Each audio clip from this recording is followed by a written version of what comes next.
వెంటనే అర్జున్ ఆ మాయ ముత్యాన్ని ఉపయోగించి సముద్రంలోకి వెళ్ళాడు. అర్జున్తో పాటు ఆ జలకన్య కూడా వెళ్ళింది. అర్జున్ ఆ సముద్రంలో ఎన్నో రకాల చేపలను చూశాడు.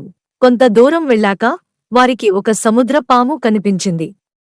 అర్జున్ ఆ పాముతో పోరాడాడు. జలకన్య సహాయంతో అర్జున్ ఆ పామును చంపేశాడు.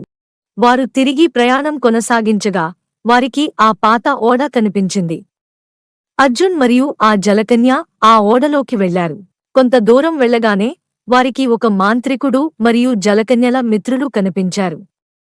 అర్జున్ ఆ మాంత్రికుడి దగ్గరకు వెళ్లి ఆ జలకన్యలను విడిచిపెట్టు, లేదంటే అని చెప్పాడు. అప్పుడు ఆ మాంత్రికుడు లేదంటే ఏమి చేస్తావు? అంటూ నవ్వాడు. అతను తన మహాశక్తితో ఒక భయంకరమైన ఆక్టోపస్ను పిలిచాడు.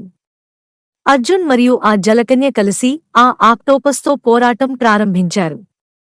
అర్జున్కు ఒక ఆయుధం దొరుకుతుంది, దాంతో యుద్ధం చేస్తాడు. చివరికి ఆ ఆక్టోపస్ను చంపేస్తాడు. అర్జున్ మాంత్రికుడి దగ్గరకు వెళ్లి ఇప్పుడైనా విడిచిపెడతావా లేదా అని అంటాడు. అప్పుడు మాంత్రికుడు విడిచిపెడతా అని చెప్తాడు. ఆ తర్వాత అర్జున్ జలకన్యలతో కలిసి ఒక బంగారు పెట్టెను కూడా తీసుకువెళ్తాడు. ఆ పెట్టెను తన పడవలో పెట్టి జలకన్యలకు వీడ్కోలు చెబుతాడు.